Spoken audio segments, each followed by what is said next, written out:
Welcome. We are so pleased that you have joined us. It is here that we will uncover if my guest has had extraordinary discoveries in his life. Theme song for the Rhonda Grant Show is Sun on the Water, composed and performed by John Park Wheeler. My guest today is Jim Britt. Jim has published 15 books, including Rings of Truth, The Entrepreneur, Directing the Movies in Your Subconscious Mind, What I've Learned from My Six Sons, to name a few. He has had 5 #1 international bestsellers and has received the Best of the Best award out of the top 100 contributors of all time to the direct selling industry. Jim is named one of the world's top 20 success coaches and is named one of the world's top 50 speakers. Welcome, Jim. Thanks, Rhonda. It's great to be here. Thanks for having me. Thank you. Well, thank you for being one of my extraordinary guests, which you truly are. With your vast experience as an entrepreneur, writer, speaker, and coach, was there someone or something significant that happened in your life that pointed or steered you in the right direction or the direction that you took? Yes. It kind of led me in the direction that I eventually took. Yes. But my first experience in business was with a direct sales company. And, you know, my background before that was picking cotton from age 6 until 12. And boy, that's hard work. That is very hard work. And if you've never picked cotton before, it's backbreaking, and cotton doesn't weigh very much. And we only got paid 2 cents a pound for picking it. So you had to pick a lot to make a dollar, you know? So yes. I learned that hard work wasn't really where, you know, backbreaking work like that wasn't going to get you ahead financially. Right. And some people like it, and that's fine too, but I didn't. And then I went from there. I dropped out of high school in the 10th grade, and then ended up working in a gas station pumping gas for about 2 years. And I made $1 an hour, worked 60 hours a week. Oh, bless your heart. Again, it was hard work. And I guess I kind of enjoyed my job in a way, but I knew I wasn't going to get ahead there. And my dream job was actually working in the factory down the road on an assembly line. Because it was out of the weather and they paid a little bit more. And long story short, I got that job eventually and worked there for a couple of years. And then part of what changed my life was somebody invited me to a meeting one night to take a look at something we could do to make some extra money. And I could certainly use extra money at the time. And so I attended the meeting, and it was like the lights went on. They started talking about the product that they had to sell, and that didn't really excite me that much. But when they started talking about the money you could make, I'll never forget the figure $2,000 a month. Well, I was making about $350 a month, and so $2,000 a month was like a millionaire. You know, it's what I would feel like making that. So. So it really lit me up, and I said, you know, not only am I going to do this, I'm going to get rich doing it. And I don't think I even knew what rich was, but it cost me $4,000 to start, and I only had $9. So, and I didn't know anybody had any more money than I did. So I went to 23 banks and loan companies to borrow the money, and finally, number 23 loaned it to me. And I went to work, and my first year, my commitment was, after sitting through a training program, basically what I got from that training is your job is talking to people. If you talk a little, you learn a little. If you talk a lot, you learn a lot. And so I asked what a lot was and what a little was. And he said, a little's 1 and a lot's 10. I said, okay, I'll do the 10. So for a year, I didn't miss a day talking to 10 strangers every day. And at the end of that year, I had over 3,650 people that told me no. So nobody bought from me. And I remember sitting in my home, standing actually. I had a notice on the door from the sheriff saying, you got to be out in 5 days. It had already been foreclosed. Both of my vehicles had been repoed. All of my furniture had been repoed. I'm standing looking out the kitchen window thinking, what am I going to do? And I had a wife, a child, and 15 cents in my pocket. And the thought to quit never occurred to me. Mm-hmm. And right after that, just minutes later, I get a knock on the door, and this was a life-changing moment. It was a fellow from the company, and he said, I understand you're a hard worker, but you're not making any money. He said, can we talk? So we sat in my floor for 2 hours, and he taught me what I was doing wrong, what I needed to be doing. And basically, long story short, take the 2 hours into a minute here. Yes. But he said, how do you know if you have a viable prospect? And I said, I don't know. I guess if they buy from you. He said, no. How do you know if it's even a possibility for them to buy from you? And I said, I don't know. He said, well, obviously you don't. You've been out there for a year flapping your jaws. And he said, you haven't made a sale. And he said, in order to have a viable prospect, you have to arrive at 3 destinations. He said, number 1, do they have a pain or a problem? Number 2, do they want to solve it? And number 3, can you solve it? And he said, if you can put all 3 of those in alignment, you've got a prospect. Okay. He said, now, I asked him, I said, how do you know if they have a pain or a problem? He said, you ask questions and you listen. And he said, you stop talking. I said, what kind of questions? He said, it doesn't matter. Just start asking questions. He said, they will tell you what their pain and their problem is if you ask enough questions. I said, what kind of questions? He said, any kind. Talk about their family. Ask them where they work, what they do, how long they've been there. Do they like their job? Do they have kids? What do they do for leisure time? Do you like barbecuing? He said, it doesn't matter. Just get into a conversation like you would if you met somebody at a party. He said, and they will tell you their pain or problem. He said, but here's the key, and this changed my life here. Long story to get around to it, but That's a great story. He said, if you do what I'm about to tell you, he said, you'll never lack for money, friends, a network, opportunities. You'll never lack for it. He said, anytime you meet a person, he said, I'm not talking about business, I'm not talking about making sales calls, but you can include that if you want to, but that's not what I'm talking about here. He said, if you meet somebody on an airplane, you meet somebody at a happy hour, you meet somebody in a coffee shop, at a party, whatever, always be thinking, what can I do to help this person? He said, if you're always thinking that, he said, it's not about making a sale or making money. It's what can you do to help that person? Because, that's most people thinking, well, I'll help them, but I want to get paid for it. Well, you will get paid for it eventually.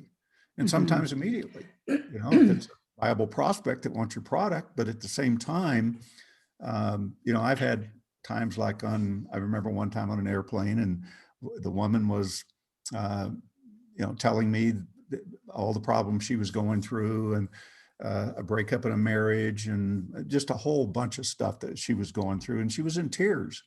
And I reached into my briefcase and pulled out my book, Rings of Truth. And I said, if I gave this to you, would you read it? And she said, yes. And we exchanged contact information. I gave her the book. I signed it for her. And about 2 weeks later, she called me and she was just in tears. She'd finished the book. It had basically just changed her whole life. And wow. But I wasn't looking for anything from that. And all I'm doing is looking to help somebody. Somebody was asking what the best book is on direct selling on a website. And I said, well, if you want to read the best one out there, private message me and I'll send you a PDF copy of it. And, I like to help people, and it all comes back. It always does. And I think that it's hard. it is hard for people when they get into a sales position, a commission sales position, because when they start out, they are thinking about how much money they could make when they make a sell. And the thing is that people see that, and people get turned off about it. And then you try harder and harder and harder, and then all of a sudden you just can't make a sell. And then you have to stop doing what you're doing. And so I really like, what can I do to help this person?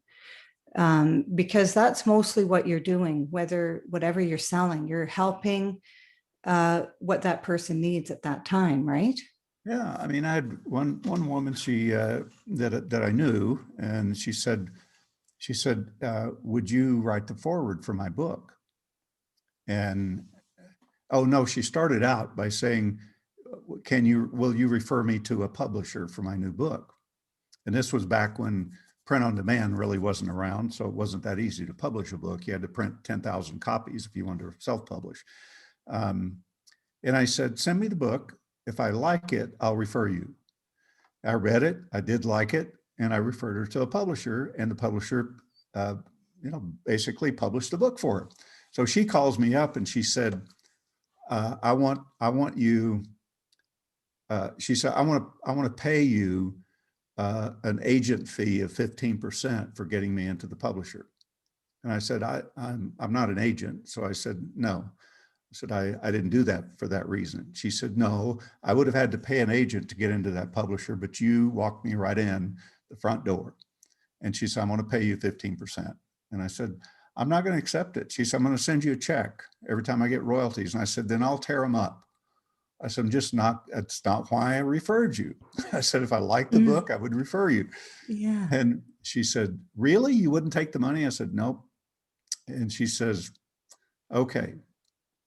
She said, will you write the foreword for the book?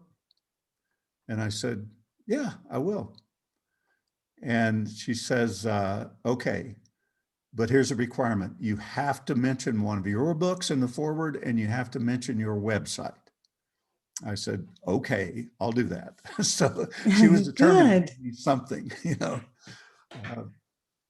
but if you expect things, if you're making a sale, and you're in a selling situation, you could still be thinking about what you can do to help that person, because exactly. that's the result. If you can't help them, you're not going to make the sale anyway, unless you high pressure somebody, and then they're not going to like it either. Once you're gone, and they're going to have that, what do you call it? Post buyer's remorse, or buyer's remorse. Mm-hmm. And so, well, and they're not going to come back and buy from you again. Right. Like if it's a commodity, they're not going to come back and buy from you again. Exactly. Yeah. So that, I've lived my life that way. And I think it's really been beneficial for me. I think it's a great philosophy to have. Yes. And so when this person said that to you, what did you do after that? Well, the next month I made $2,600, and Fantastic. I hadn't made a dime for a year. And then the next month after that, I made over 6,000. And the sixth month, I was at 40,000 a month. And by the end of the second year, I was a millionaire. So and he had given all you it took key. Was a little tweak. Yes. It taught me the value of learning from other people's experiences. I forget who it was that said it, somebody in a sales book someplace. It says, practice makes perfect. Well, that's true, but what if you're practicing the wrong thing? Then You're perfecting the wrong thing. Mm-hmm. So I was practicing. I was out there talking to 10 people every day. Now, what I did learn from that, what I did perfect, is I perfected the ability to talk to people and, engage strangers in conversations. And also overcome that fear of rejection. People ask me today, do you ever feel rejected? And I go, no, I did that when I was 22 years old. Yeah, I got enough of that. I did that 3,650 times in a year. But But you know, it turned around so fast, just with one idea and a couple little tweaks in 2 hours. Um, you know, it's a fellow that I coached here recently. He flew in and spent a few hours with me, and a couple of sessions after that. And you know, he'd been dealing with an issue for years and years. He didn't even know how long, but he'd been dealing with this issue, but he didn't know what the issue was. Well, within 30 minutes of asking questions, I found out what his pain and his problem was. And it was a need for approval from his father. And we worked on that. I mean, when I helped him discover that, he said, "Oh my God," he said, I've been dealing with this stuff for 20 years, 25 years. And he said, "You nailed it in 30 minutes." He said, "I've already got my money's worth." So, Yeah. you know, it's asking questions and listening is really what it is. And a lot of people ask questions, but they're not listening to really what the person's saying. They're listening to the words, but what's the meaning behind it? Hmm. Listening deeply. Yeah. Right. Well, how much of your journey, Jim, did you follow your gut instinct or your intuition? Did that play a part in it? Yeah, I'd say pretty much my whole life I have, you know, if you're familiar with Jim Rohn, most people Hmm. are. Jim was actually a trainer for that company I was with when I was 22 years old. And so that's where I met Jim Rohn, and we became close friends and were up until he passed away a few years ago. But it's interesting. I never planned to be a speaker, writer. In fact, I didn't think I could write. I dropped out of high school because of English. So I didn't think I could Yes. bring two words together and make sense. But um, so when that company went out of business at some point, a couple of years into it, and and and Jim moved and I moved, and we lost touch with each other because when you move back then, your phone changes, your phone number. We Yes. had no cell phone, so I lost track of Jim Rohn. Didn't know where he was, and I called a few people. Nobody knew. And one day I walk in, I was in Phoenix, Arizona. I went there to look at some property to build a warehouse. And I walk into a restaurant one morning in Phoenix for breakfast, and there sat Jim Rohn. And What? we Awesome. sat down and had a conversation, had breakfast together. And he said, "Why don't you join me in business?" And I said, "What's the business?" He said, promoting him. Yes. Um, he said, "I'll do the seminars, you do the promotion, you fill up the seats and sell the tickets." And I said, "Well, have you done this before?" "Nope." And so I think I was the first one ever to sell a ticket to a personal development seminar ever. And Probably. Yeah. so I joined up at Jim Rohn. That was in the early 70s. Um, and we spent 8 years together up until about 80, 82 or sometime in there, I forget, but about 8 years together. And we remained friends even after that. I hired and trained Tony Robbins when he worked for us. He looked up to Jim Rohn as his mentor, and I was his, we didn't call it a coach, but I was his coach or trainer, basically. Hmm. So, And you how know, did that come to pass? How did you end up working with Tony Robbins as well? well, Tony came to one of our seminars in Southern California, and and then he wanted to go to work for us. He fell in love with Jim Rohn, and always looked up to Jim. And he came back to two or three seminars, um, and then he made contact with me for me to hire him. He wanted to go to work for us. Well, the problem is he was only 17. He didn't look 17 because he was 6'7". Yeah. And so I wouldn't hire him. And then he turned 18. I told him when he turned 18, I would hire him. And he came back on his 18th birthday. So he went to work for us, and, taught him how to, go out and make presentations, sell tickets to seminars, and present himself, and probably a little bit on how to dress and look professional and that type of thing as well. Um, so that's how we, Tony and I became friends, and still are today. So, I took my children, my adult, they were adults at the time, early adult, and we went down to New Jersey and attended the Unleash the Power Within. And it's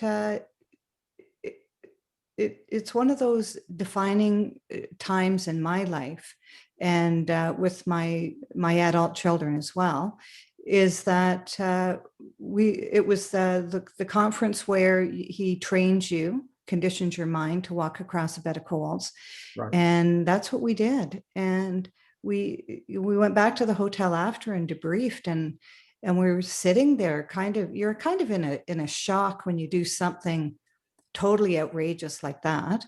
Yeah. And it was life changing for all of us, because we thought, if we could do that, what else Well, can we do?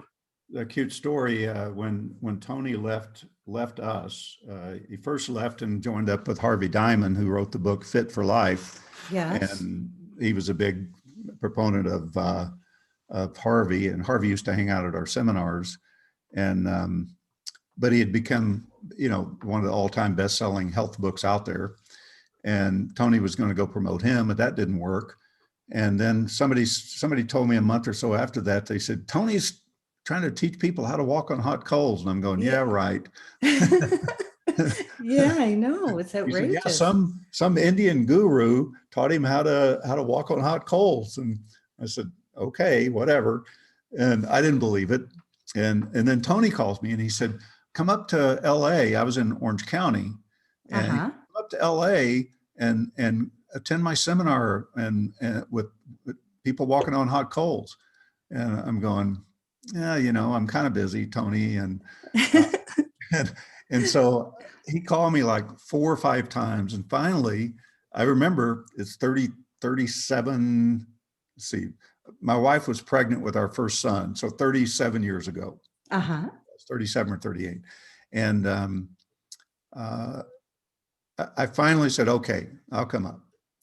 And so my wife and I drove up, and she's about 7 months pregnant. She said, are you going to walk on hot coals? And I said, yeah, if anybody else does, I will. And I kind of laughed. And she said, well, I'm not. I'm, 7 months pregnant. Mm-hmm. So we get up there and go into this little community center. And as soon as I walk up the stairs into the courtyard, there's a big fire going in the middle of the courtyard. And I'm going, and so went on in, and there's about maybe 50 people there, if that. And Tony gets up and talks for 3 hours, Yes. and about half of the material was mine and the other half was Jim Rohn's. Oh, And yes. at the end of it, he said, we're going to go out and walk on hot coals now. So everybody take off your shoes and socks and roll up your pants if you got pants on, and come on outside, or stand up first. And he said, okay, I'm going to play some music, and when you're ready to walk on coals, I'm going to tap you on the shoulder. So I thought, okay, I'll go along with it. So I stood up, closed my eyes, and waited. And people were walking out right and left, and I'm thinking, well, maybe he's not going to tap me. Maybe I'm not ready. Yeah. Finally, he does. And so we go outside, and he said, okay, everybody. Well, when I first walked out the door, one of his, I called him his groupies back then, was Yeah. walking across the hot coals, and everybody else is kind of watching in awe, So Tony said, okay, everybody that's going to walk, get on this side. Everybody that's not, get on this side. But don't get on the side that's not going to walk if you're afraid. If you just don't want to do it. And my wife said, I'm going over there. So everybody split up except for me, and I'm still standing there.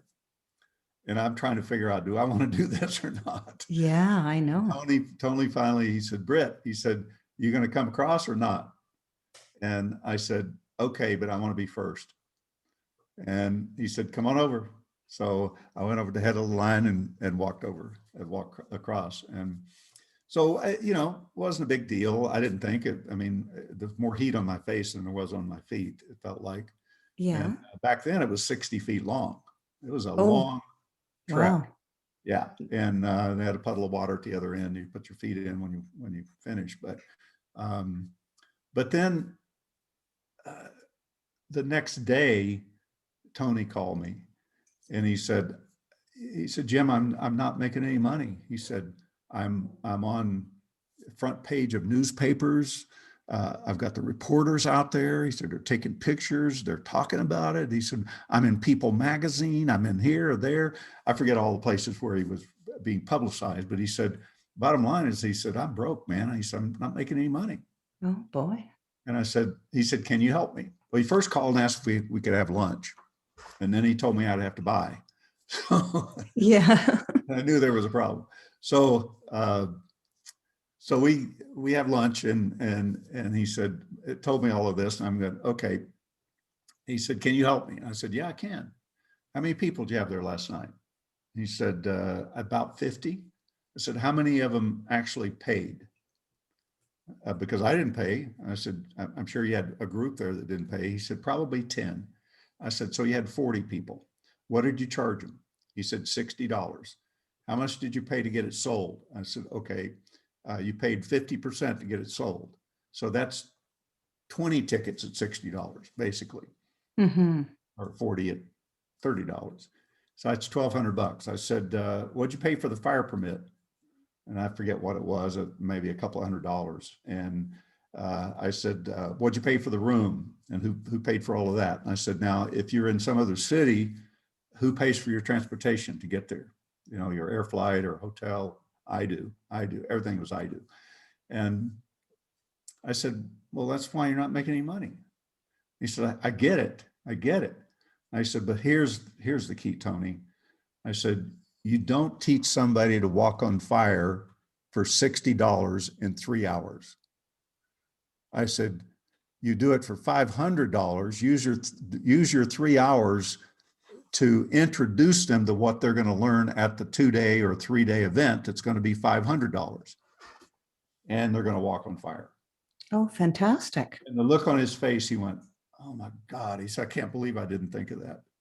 And wasn't 30 days later, I get this big brochure in the mail, Anthony Robbins, 2-day mind revolution. I think he called it then. Mm-hmm.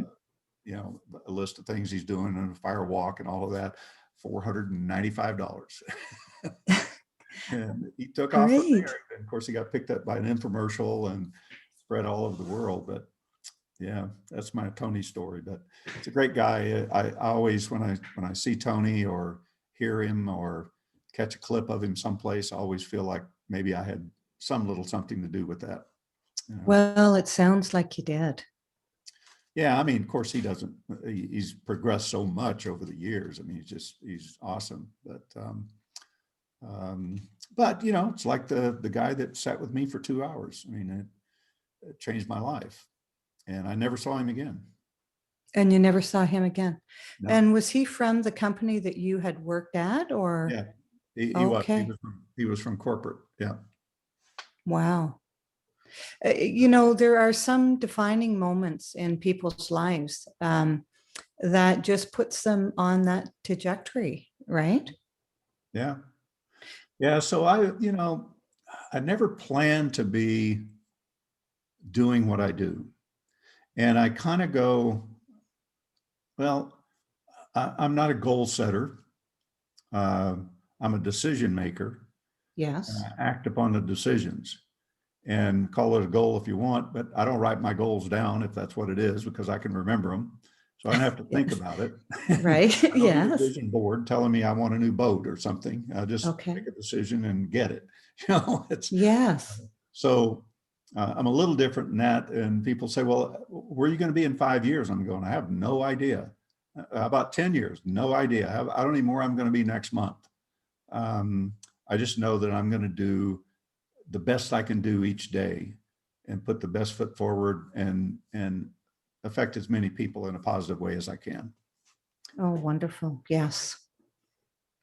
I know. And people, you know, people set goals and they run out of steam, lose their momentum and things like that. And I'm a writer, and well, you're a writer too, but I mean, I've always been a writer in the fact that I'm always writing down my plan for the day. And and then I always say to myself, if I can just get this done, then this is what I'm going to do.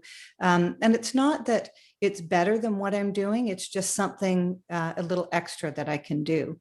And every day, and things that don't get done on the like, let's say today, if things don't get done today, they have to go on the next day. But the thing is that you create this unbelievable momentum. And then all of a sudden, like for instance, me, here I am, a podcaster that I never planned on being. I didn't even have a chance to dream it up. I didn't even think it was on my path. And so I think that when you commit and hold yourself to a high standard, I think these things kind of fall into place for you. Do you? And well, you have to also meet the right people. Well, it does fall into place, and it's based on a foundation of a firm decision, whatever it is you're doing, whether it's Yes. writing a book or whatever it is. And if you draw a circle on a piece of paper, a full circle, that's a decision, firm decision, if that represents. Okay. But what most people have is that circle with just a little bit of an opening at the top. And that's their escape route. Oh, geez, yes. That's their excuse. Why it didn't work, why they had to change, why they couldn't move forward. I couldn't do this or could do that. It's always that little thing at the top or bottom, or wherever they want to put it, but it's an escape route. And if you look at anything you have in your life that you went after, you didn't have that escape route. You got it, whether it was a new car, a new home, or whatever it might have been. You made a decision to have it and you got it. And the problem is that most people spend, I would say, 80% of their waking hours focused on what they don't want. Yes. People say, well, how do you handle stress? And I said, stress comes from trying to control things beyond your control. Yes. And that creates stress. Worry is stressful. Well, if you can do something about it, go do it. But if you can't do anything, let it go. Set it aside. And they're going, well, letting go is not that easy. And I said, yes, it is. If I'm holding this glass of water in my hand, that doesn't mean I have to hold it in my hand for the rest of my life. I can set it down, pick it up again if I want to, set it down again.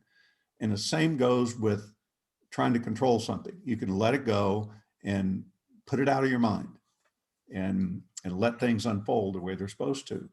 And I think when Einstein said that we only use 10% of our brain, I think that's what he was referring to. The other 90% is caught up in things that burn up your energy and burn up your creativity and time. Yes, and time. And yeah, I think that people start out with really good intentions and then they negotiate themselves out of it. They say, well, I just won't do it, or, whatever. What happens is the book next to the last one I just came out with was directing the movies of your subconscious mind. Yes. We all have what we have today in our lives, good or bad, whatever, is based on programs that we've been programmed from the time we were born, basically. Mm-hmm. And we get programmed, day to day, learning things, whether it's, learning what an airplane is as a kid or whatever, learning to drive a car. We get programmed. You speak English, I speak English.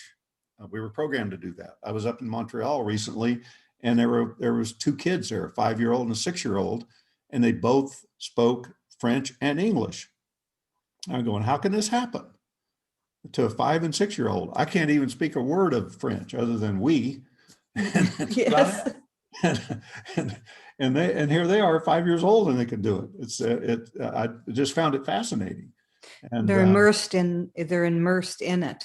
And well, yeah, I mean, the mom was French and the dad was English, but they both spoke French and English, so they conversed in both languages, and the kids just pick it up.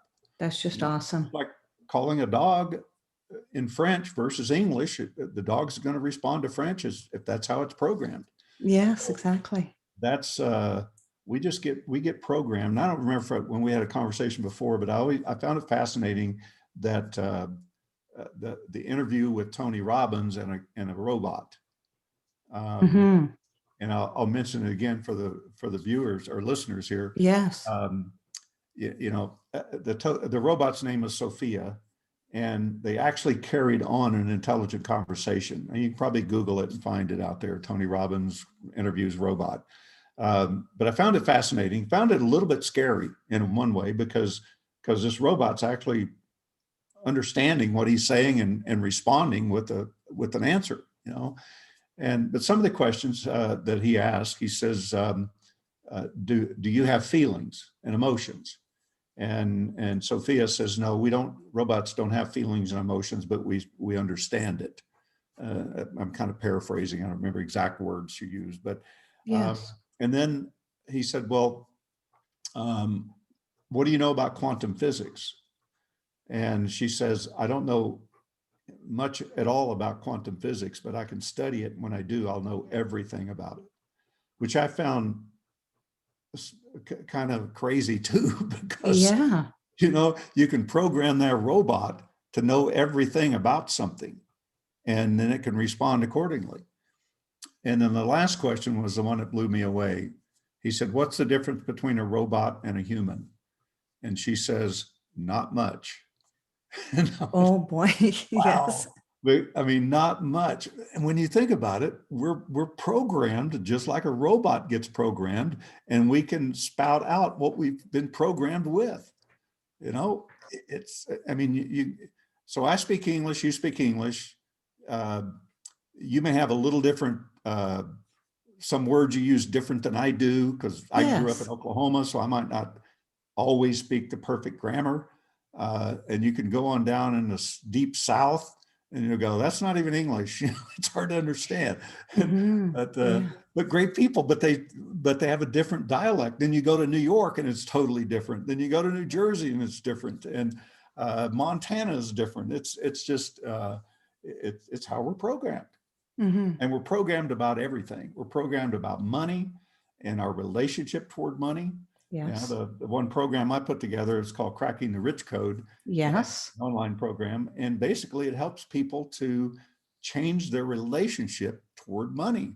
That's the reason people don't have enough of it. That's the relationship they have is not enough.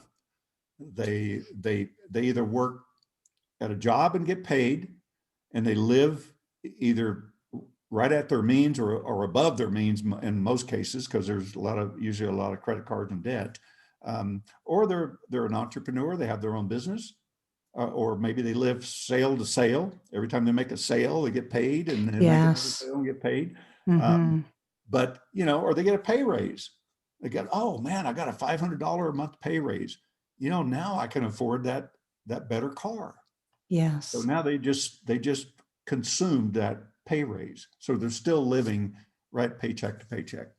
And And didn't Jim Rohn say there's too much month at the end of your money? yeah, that was Jim Wasn't Rohn. that one of his quotes? Yep. Mm-hmm. Yep. Yeah, it's, and that happens to most people because of how they've been programmed regarding money. You spend 80% of your waking hours going after money, the average working person, but yet 95% of the population doesn't have enough. That just doesn't make any sense. It doesn't compute in my brain. Mm-hmm. That you're barely getting by. Mm-hmm. You spend 80% of your waking hours trying to earn it. So there must be something wrong, because 5% of the population does pretty well. Mm-hmm.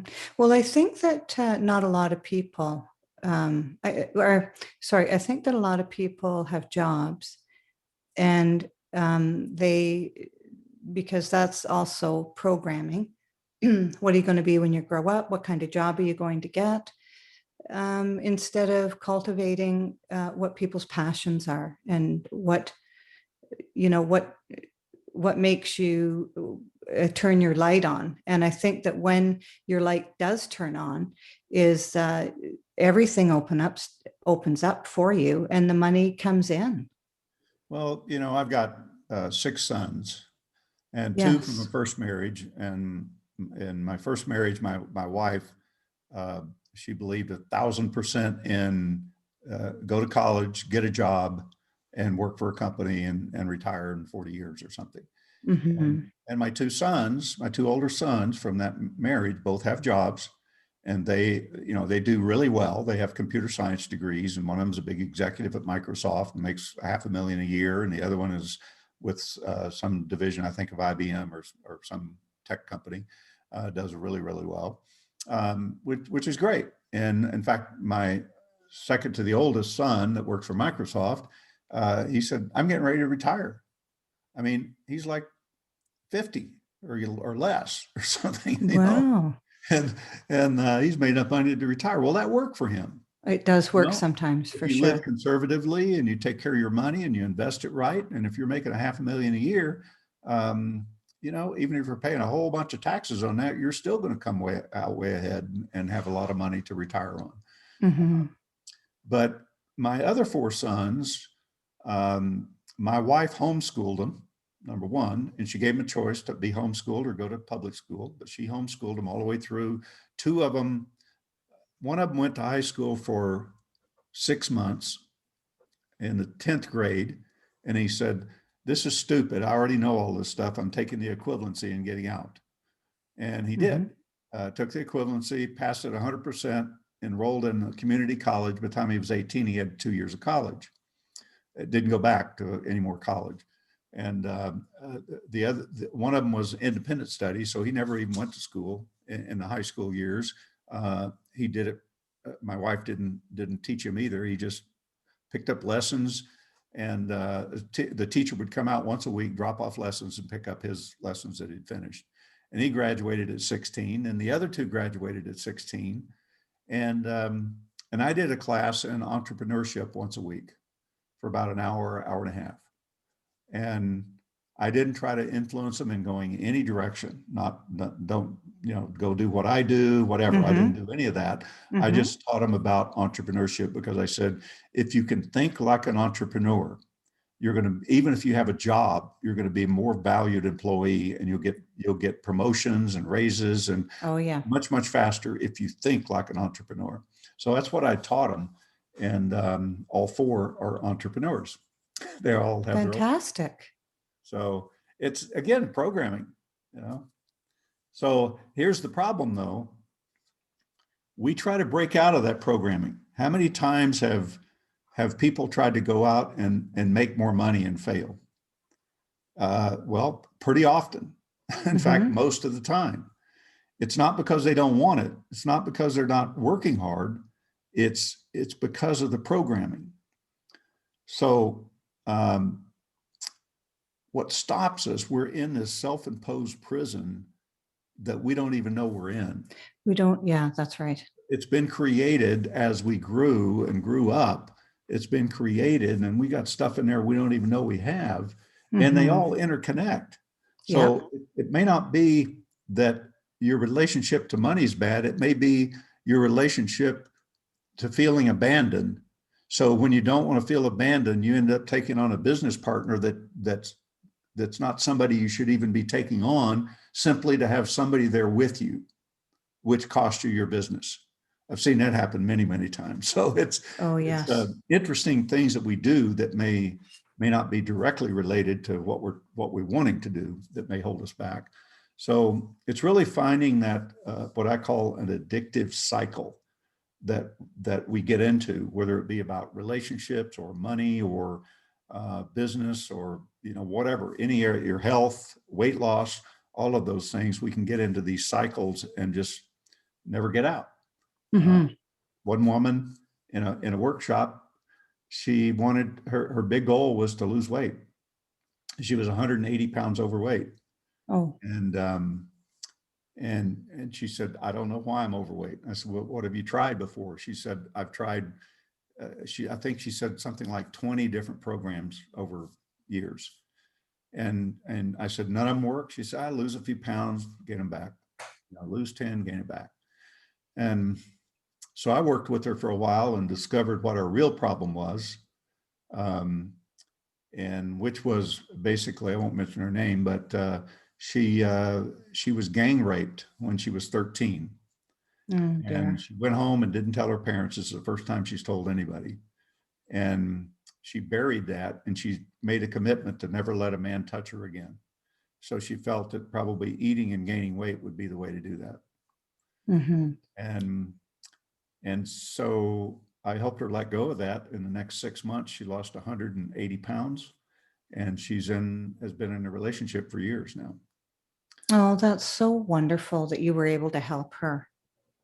Well, it's understanding that cycle and discovering what it is that causes it, you know.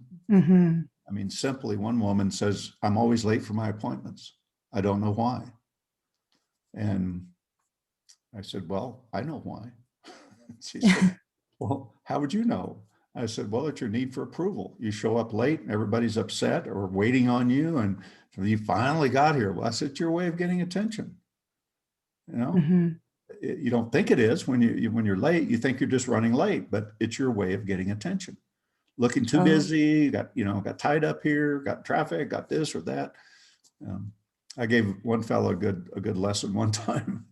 One of my managers, when I was with Jim Rohn, an office manager, we would meet every Wednesday morning for breakfast. And he was always late. And he always had an excuse. You know, my cat ran away, had a flat tire, got caught in traffic, this or that. Every week he had an excuse. So one week and he was always about 20 minutes late. And I'm sitting there waiting on this guy. He's taking up my time. Mm-hmm. He was a good manager. And so one week I decided, okay, we'll set the appointment, but I didn't go. And he calls me up about, an hour later after the appointment was supposed to take place. And he said, where were you this morning? And I said, man, I was there. I said, I waited, like 20, 25 minutes. And I said, you didn't show up. So I thought maybe you just missed it. Oh man, I'm sorry. And he gave me his excuse. I said, no problem. We'll just meet next week. So next week I didn't show up. And same thing happened again. He calls me, and this went on for 4 weeks. And then he called me one morning and he goes, where were you this morning? I said, well, I was there. He said, no, you were not. I was right on time. I waited for 20 minutes. You never showed up. And I said, well, Dan, I said, I haven't been there the last 4 weeks. And he said, really? And I said, yeah. I said, I can't waste my time waiting on you every week. And you got some excuse. And so it was probably 15 to 20 years later, I walk into a lobby of a hotel in San Diego, and there sat Dan with a group of people around him, his salespeople in a company he'd created. And I come in the door. I hadn't even seen him for 20 years, something like that. And he said, Jim, Britt, oh my God. He turned to his group and he said, if you want somebody to teach you some time management skill sets, this guy's the one to do it right here. Yeah. Awesome. And he told the story to his group. And yeah. So as we begin to wrap up, Jim, how may people contact you, reach out to you? How many people what? How may people contact you? Reach out to you. What's your contact? How can they contact me? I'm sorry. Yeah. I was, well, if you have questions about some of the things I do, you can always email me at support@jimbritt.com, or you can go to jimbritt.com and see some of my programs there. Click on, if you want a great program, Cracking the Rich Code is on that site as well, or you can go to crackingtherichcode.com. And that's a 4-month program designed to change your relationship toward money. And it's 4 months and you get daily input. Absolutely daily, either video, audio, and you got lessons and things that you do over those 4 months, all designed to reprogram your subconscious, because you can't do it in one fell swoop. You gotta reprogram a little at a time. Mm-hmm. So anyway. It takes time for the brain to recalibrate and stuff. Yeah, for sure. Do you feel that you've been called to your journey in life, Jim? Yeah, I think so. I was speaking with a close friend of mine a few years back, probably 10 years ago, and I said, I've got this whole program that I do, and I said, I'm really good at it. I can take I can take people with a problem and help them discover what it is and help them break that cycle and get over it. I said, whether it's 1,000 people in a room or one person at a time, I said, I have that ability to do that for some reason. And I said, but I've been thinking about teaching other people to do what I do. And she says, it's your gift. Nobody will Yes. ever be able to do what you do. Mm-hmm. And it does, it does feel like it was a calling, because, you know, it just evolved over time. It And I can't did. imagine, I can't imagine not doing it, not doing what I do. Um, so yeah, I think it was a calling for me. And I think so too. I if you think read my so book, too. Wings of Truth, Yes. my story, I would highly recommend it. In fact, if you're listening and you email me at support@jimbritt.com, I'll send you a PDF of it, or you can look it up and find it online. But I guarantee it will change your life, definitely. Wonderful. What extraordinary discovery have you found in your life? Good question. Here's what I found. About 20 years ago, something like that, a friend of mine, we used to converse back and forth. We'd sometimes get the same books and read them and then discuss them, and a lot of spiritually oriented stuff. And Mm-hmm. he called me up one day, and we're talking about one page in this certain book, and he said, before we go, he said, what do you think the word resourceful means? I said, I don't know. I guess being more productive, using your imagination, you know, something like that. And he said, yeah, it's just an interesting word. And I said, yeah, I guess. And we hung up, and I couldn't quit thinking about it. So I come home, and it was before the internet. So I know it's been over 20 years. And I come home and look it up in a dictionary because I couldn't quit thinking about it. And resourceful is defined as once again full of source. Resourceful, once again full of source. I'm going, wow, that's pretty cool. Depends on what you think source is. So I thought, okay, I'm going to look up source. So I looked up in the dictionary, and it was defined as where all things originate. Where all, not some things, it says where all things originate. I went, wow, that's powerful. If you can think of maybe source as the universe or God or whatever you want to call it, Yeah. you know, all things originate. I thought, that is powerful. So I kept looking for other definitions of source. I was obsessed with it.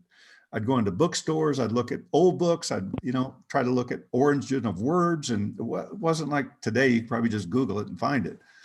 So I was in a small town in England, Chester, England. And there was an antique bookstore. I see the sign. I'm always intrigued by old books. So I walk in the back door, and as I walk in, here's this dictionary. It must be eight inches thick, and it looked like it'd been beat up for years. So I don't know how old it was. I didn't look at the print date on it, but it looked really, really old. So, and it also had a sign on it: do not open, do not touch. And I thought that was probably for the people in the UK and not for me. So I carefully opened it.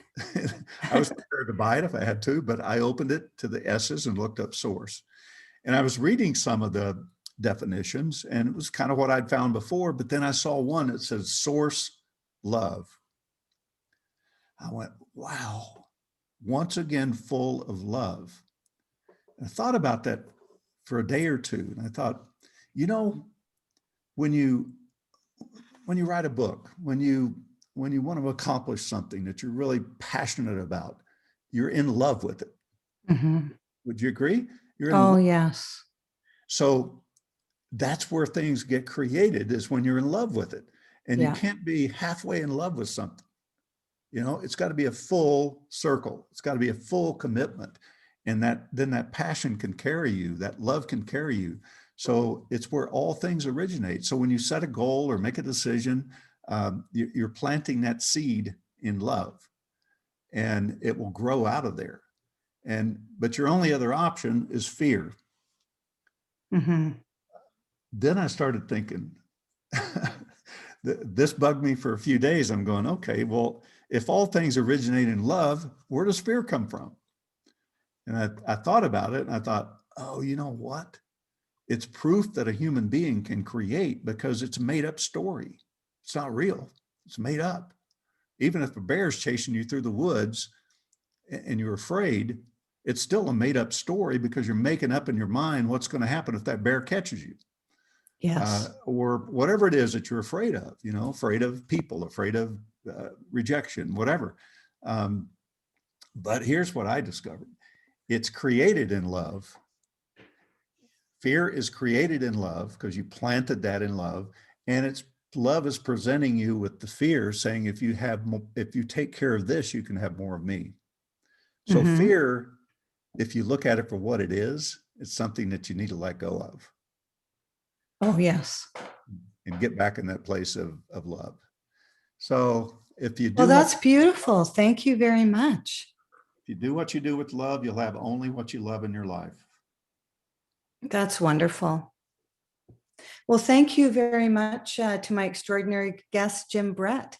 I think we could talk for probably another hour, but I do have to wrap up. So thank you so much for joining us. It's been a lot of fun and so informative for the listeners. Thank you. I appreciate that. Thank you. So this is Rhonda Grant with The Rhonda Grant Show, author of Magical Forces Within, Extraordinary Discoveries in an Ordinary Life, inviting you to look for the magical forces within yourself today and every day. Thank you so much for joining us. Bye now. Thank you, Jim. Yeah, my pleasure. That was wonderful. I love your stories. Yeah, I'm known as a storyteller. It's one thing I learned from Jim Rohn. I asked him, how do you become a good speaker? And he said, well, first have topics that you're passionate about and that you understand. And if you don't understand it fully, go study it until you do. Otherwise, it's just going to come off of something out of your brain that nobody can feel. So secondly, become a gatherer of stories. And I said, what kind of stories? He said, live, stories that relate to what you're talking about. You can find a story back then by reading a newspaper. He said you could find a story in there. You can find a story talking to a taxi driver. Your kids will provide stories for you. In fact, one of my books is what I've learned from my 6 sons. It's all stories about what they've done over the years, and it's inspiring. When you read it, it's just that kids come up with this stuff. So I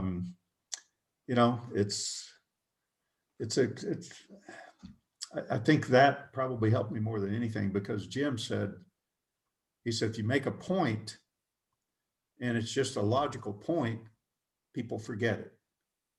And I see it all the time. I see people using PowerPoints and reading off the PowerPoint. Well, nobody's going to get it, because if they need to read something, just give them a book. But you got to engage, you got to influence, you got to be beyond that. I mean, it's okay to use a PowerPoint, but don't read off of it, and because it's all head stuff. But he said, make a point, tell a story. They'll remember the story, and they'll remember the point, or vice versa. So just got good at gathering stories and using them, because I think it's a great way for people to remember things. It is a good way for people to remember things. And with my book that I wrote, the first part 1 is actually stories.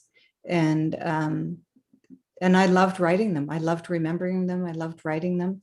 And it's a page turner, I hear. So. Yeah, well, that's awesome.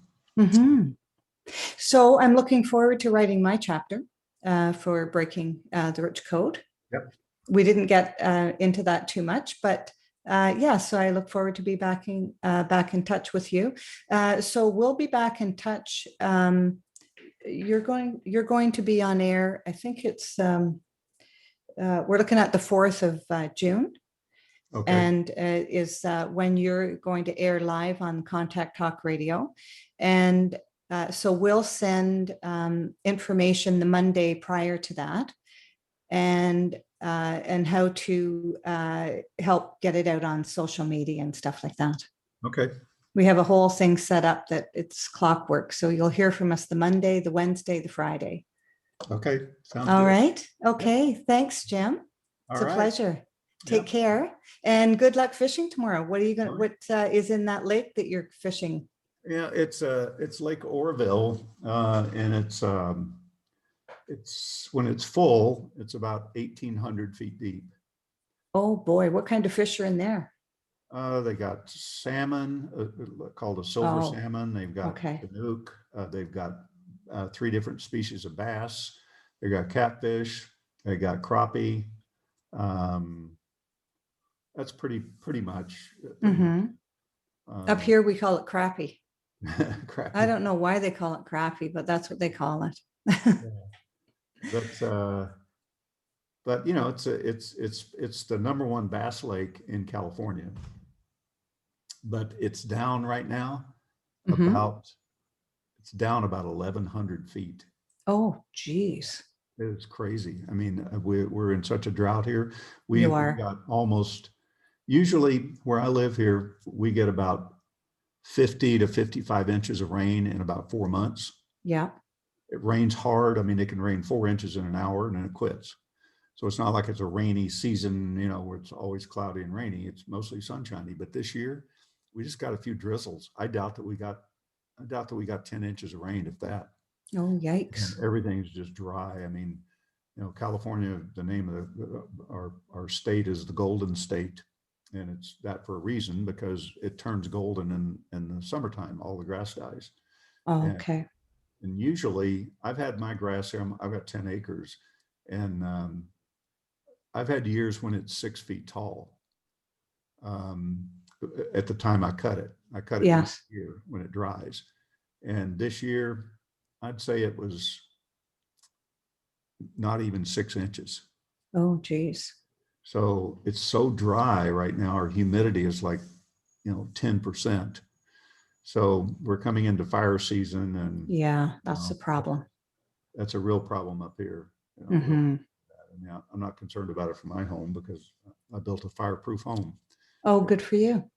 The roof won't burn, the walls won't burn. I guess it would if it burned from inside, but not from the outside anyway. Yeah. All righty. Well, hopefully we get to talk soon. Yeah. All right. Well, anything comes up, let me know. I will. All right. Take care. All right. Bye-bye.